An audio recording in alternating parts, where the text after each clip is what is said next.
Otak manusia adalah organ paling kompleks yang pernah dikenal oleh sains. Beratnya hanya sekitar 1,5 kilogram, namun ia mengendalikan setiap pikiran, keputusan, emosi, dan tindakan yang kita lakukan setiap hari.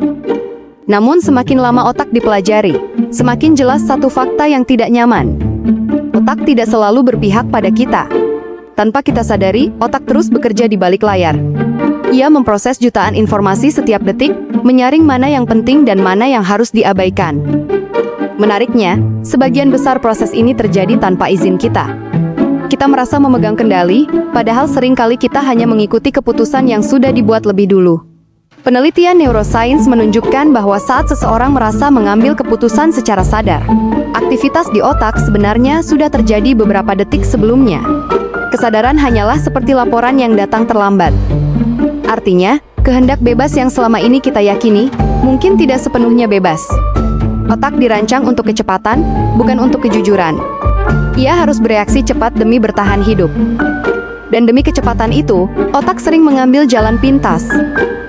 Ia menebak, mengasumsikan, dan melengkapi informasi yang kurang, meskipun hasilnya tidak selalu akurat. Kemampuan ini sangat berguna di alam liar, tetapi di dunia modern, justru sering menjerumuskan kita. Kita merasa yakin dengan keputusan kita, padahal keputusan itu mungkin hanya hasil kebiasaan, emosi sesaat, atau bias yang tertanam sejak lama.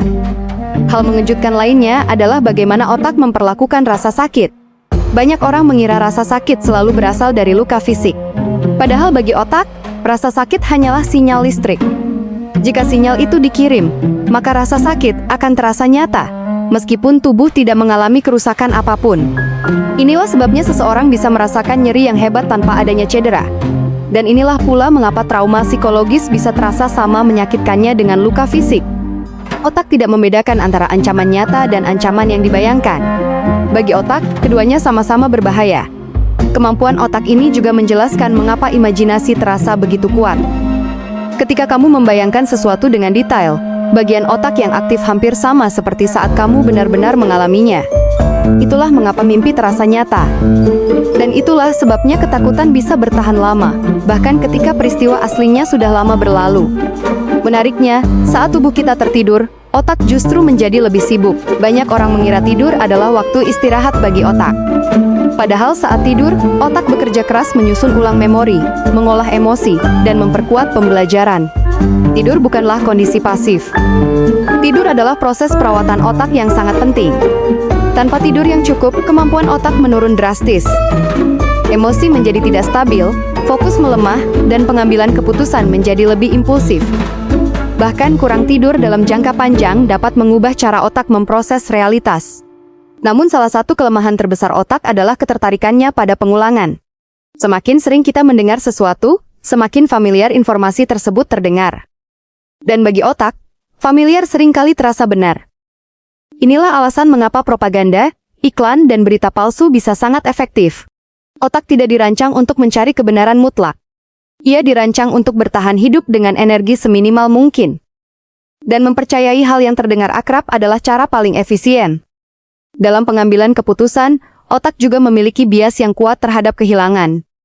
Rugi 100.000 terasa jauh lebih menyakitkan dibandingkan rasa senang saat mendapatkan jumlah yang sama. Karena itu, manusia cenderung menghindari risiko, menunda keputusan, dan takut melangkah. Ironisnya, ketakutan ini seringkali justru menyebabkan kerugian yang lebih besar. Selain itu, otak memiliki kebiasaan unik lainnya. Ia selalu berusaha mencari pola. Bahkan ketika pola tersebut tidak ada, otak membenci kekacauan. Ia akan menciptakan makna dari kebetulan, melihat wajah di awan, dan hubungan di antara peristiwa acak. Kemampuan ini membantu manusia bertahan hidup di masa lalu. Namun di dunia modern, kebiasaan ini sering kali menyesatkan. Kita melihat tanda di mana tidak ada tanda, dan makna di mana tidak ada maksud. Semua fakta ini membawa kita pada satu kesimpulan yang sulit diterima. Otak adalah alat paling hebat yang kita miliki, namun juga bisa menjadi musuh terbesar kita. Overthinking, kecemasan, dan ketakutan berlebihan tidak datang dari dunia luar, melainkan dari cara otak memproses realitas. Namun memahami cara kerja otak adalah langkah pertama untuk mengendalikannya.